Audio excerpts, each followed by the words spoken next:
Hi friends, ఈరోజు ఇండియాలో Moto H60 fusion launch చేశారు. ప్రైస్ వచ్చేసరికి బేస్ మోడల్ 8+256GB తోడు వస్తుంది. 22,999 అంటే కార్డ్ ఆఫర్స్ ఏమీ లేకుండా రెగ్యులర్ ప్రైస్ 23,000 రూపాయలు పెట్టారు. ఐసిఐసిఐ బ్యాంక్ క్రెడిట్ కార్డ్స్ మీద ఫస్ట్ సేల్ 2,000 రూపాయలు డిస్కౌంట్ ఇస్తున్నారు. 20,999 అంటే 21,000 రూపాయలకి ఫస్ట్ సేల్ లో బేస్ మోడల్ మన చేతికి వస్తుంది. టాప్ మోడల్ వచ్చేసరికి 12GB 256GB తోడు వస్తుంది. రెగ్యులర్ ప్రైస్ 25,000 రూపాయలు, కార్డ్ ఆఫర్స్ కలుపుకొని 23,000 రూపాయల ప్రైస్ కి వస్తుంది. ఫస్ట్ సేల్ వచ్చేసరికి ఏప్రిల్ 9వ తారీఖు జరుగుతుంది. అయితే ఈ ఫస్ట్ సేల్ లో నేను ఈ ఫోన్ ఆర్డర్ చేసి మన ఛానల్ లో ఫుల్ రివ్యూ కూడా తీసుకొని వస్తాను. ఈ వీడియో మాత్రం జస్ట్ ఈ ఫోన్ లాంచ్ అయిన ప్రైస్ కి దీనిలో ఉన్న స్పెసిఫికేషన్స్ కి మ్యాచ్ అవుతుందా లేదా, వాల్యూ ఫర్ మనీయా కాదా అని చెప్పి ఒక వీడియో మాత్రమే. అయితే ఇంకా ఫోన్ స్పెసిఫికేషన్స్ లోకి ఎలా అంటే, ఫస్ట్ డిజైన్ మీకు పెద్ద చేంజింగ్ అనిపించదు. Last generation Moto H50 series అన్ని ఏ డిజైన్ లాంగ్వేజ్ తోటి వచ్చినావు, ఇది కూడా సేమ్ అదే డిజైన్ లాంగ్వేజ్ తోటి వస్తుంది. ఇది కూడా మీకు లెదర్ బ్యాక్ తోటి వస్తుంది. మొత్తం 3 కలర్స్ లో వస్తుంది. పాంటోన్, అమెజానైట్ ఇది కొంచెం గ్రీన్ కలర్ టింట్ లో ఉంది. స్లిప్ స్ట్రీమ్ ఇది గ్రే కలర్ లో కనిపిస్తుంది. అండ్ జఫైర్ ఇది పింక్ కలర్ షేడ్ లో కనిపిస్తుంది. ఇలా 3 కలర్స్ ఉంటాయి. డిస్ప్లే వచ్చరికి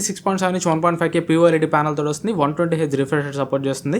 అయితే ఇక్కడ డిస్ప్లే వీళ్ళు ఆల్ కర్వ్ డిస్ప్లే అని చెప్పారు. ఆల్ కర్వ్ డిస్ప్లే అనగానే మన వాళ్ళందరూ కూడా క్వాడ్ కర్వ్ డిస్ప్లే తోటి వస్తుంది అనుకున్నారు. కాకపోతే నేను ఇప్పటి వరకు చూసిన అన్బాక్సింగ్ వీడియోలో, క్విక్ రివ్యూ వీడియోస్ అన్నిట్లో కూడా ఎక్కడ కూడా ఇది క్వాడ్ కర్వ్ లాగా కనిపించలేదు. క్వాడ్ కర్వ్ అంటే చాలా మినిమల్ కర్వ్ ఉంటుంది, కాకపోతే ఇది 3D కర్వ్ లాగా కనిపిస్తుంది. ఈ 3D కర్వ్ డిస్ప్లే కి కూడా ఇంకా వీళ్ళు కర్వేచర్ పెంచారంట. 45 degrees కర్వేచర్ ఇచ్చారంట. సో కర్వ్ డిస్ప్లే ఇష్టపడిన వాళ్ళు ఇదైతే గుర్తుపెట్టుకోండి, ఇదైతే క్వాడ్ కర్వ్ అయితే కాదు, 3D కర్వ్ ని వీళ్ళు ఆల్ కర్వ్ అని అయితే అంటున్నారు. అండ్ ప్రాసెసర్ వచ్చేసరికి Dimensity 7400 ప్రాసెసర్ వస్తుంది. LPDDR4X RAM ఉంటుంది. UFS 2.2 స్టోరేజ్ ఉంటుంది. ప్రాసెసర్ ఆ ప్రైస్ కి ఓకే అని చెప్పాలి. కాకపోతే ఇది లాస్ట్ జనరేషన్ Dimensity 7300 తో కంపేర్ చేస్తే జస్ట్ క్లాక్ స్పీడ్ లో మాత్రం ఇంప్రూవ్మెంట్ ఉంటుంది. 7300 లో ప్రైమరీ క్లాక్ స్పీడ్ 2.5 GHz ఉంటే 7400 లో దాన్ని 2.6 GHz చేశారు. జస్ట్ ఒక 100 MHz పెంచారు. అంతకుమించి 7300 కి 7400 కి పెద్ద తేడా ఉండదు. అయితే ఈ 7400 Snapdragon 7H Gen 3 ఈ రెండిట్లో కంపేర్ చేస్తే ఏది బెటర్ ప్రాసెసర్ అంటే, రెండు మీకు రియల్ టైమ్ లో యూస్ చేసినప్పుడు దగ్గర సేమ్ ఉంటాయి. కాకపోతే ఒక 10%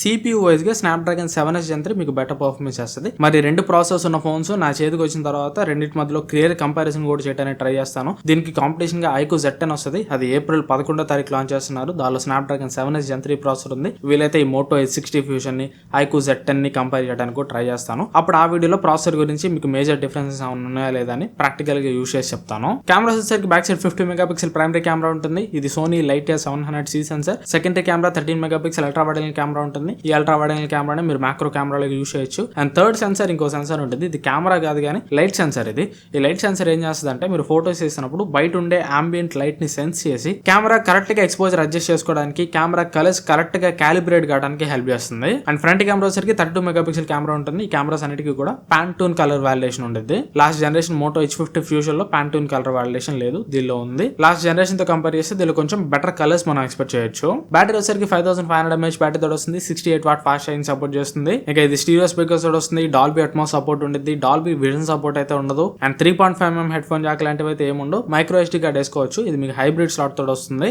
సెకండ్ స్లాట్ లో మీరు డిసైడ్ అవ్వాలి సిమ్ కార్డ్ వేసుకోవాలా, మైక్రో SD కార్డ్ వేసుకోవాలని. ఇవి ఓవరాల్ ఈ ఫోన్ స్పెసిఫికేషన్స్ అయితే. అండ్ ఇక ఈ ఫోన్ ప్రైస్ మీకు స్టార్టింగ్ లోనే చెప్పాను. ఇక ఇది వాల్యూ ఫర్ మనీయా కాదా అంటే, ప్రస్తుతానికి అయితే ఇది వాల్యూ ఫర్ మనీ లాగే అనిపిస్తుంది. కార్డ్ ఆఫర్స్ కలుపుకొనైనా, కార్డ్ ఆఫర్స్ లేకుండా అయినా రెండు ప్రైజెస్ లో వాల్యూ ఫర్ మనీ లాగే అనిపిస్తుంది. మరి దీని కాంపిటీషన్ iQOO Z10 ఆ ఫోన్ ఎంత ప్రైస్ లో లాంచ్ అవుతుంది, దాని ప్రాక్టికల్ పర్ఫార్మెన్స్ ఎలా ఉంటుంది, దాన్ని బట్టి ఈ రెండిట్లో ఏది బెటర్ ఫోన్, ఏది పిక్ చేసుకుంటే బెటర్ అని మనం ఒక డెసిషన్ కి రావచ్చు. నాకు తెలిసినంత వరకు iQOO Z10 కూడా సేమ్ ప్రైస్ కి తీసుకొని వస్తాను అనుకుంటున్నా. బేస్ మోడల్ కార్డ్ ఆఫర్స్ అన్ని కలుపుకొని 20,999 ప్రైస్ కి తీసుకొని రావచ్చు. ఇవి రెండు కాంపిటేటర్స్ అనమాట. ఒకవేళ మీరు కానీ మోటో H60 ఫ్యూజన్ తీసుకోవాలనుకుంటే, ప్రెసెంట్ నేనైతే ఒకటి చెప్పగలను, iQOO Z10 తోటి కంపేర్ చేస్తే మోటో వాళ్ళ కెమెరా ఆప్టిమైజేషన్ చాలా బాగుంటుంది. మీకు కెమెరానే మెయిన్ ఇంపార్టెంట్ అనుకుంటే మోటోకి మీరు ఆప్ట్ చేయడం బెటర్.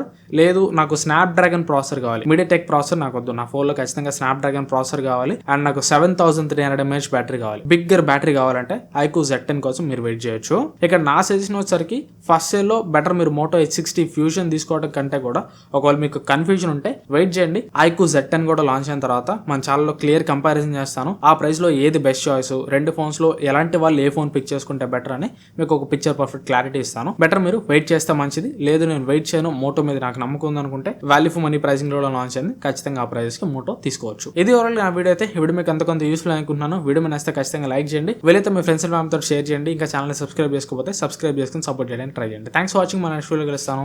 Bye bye.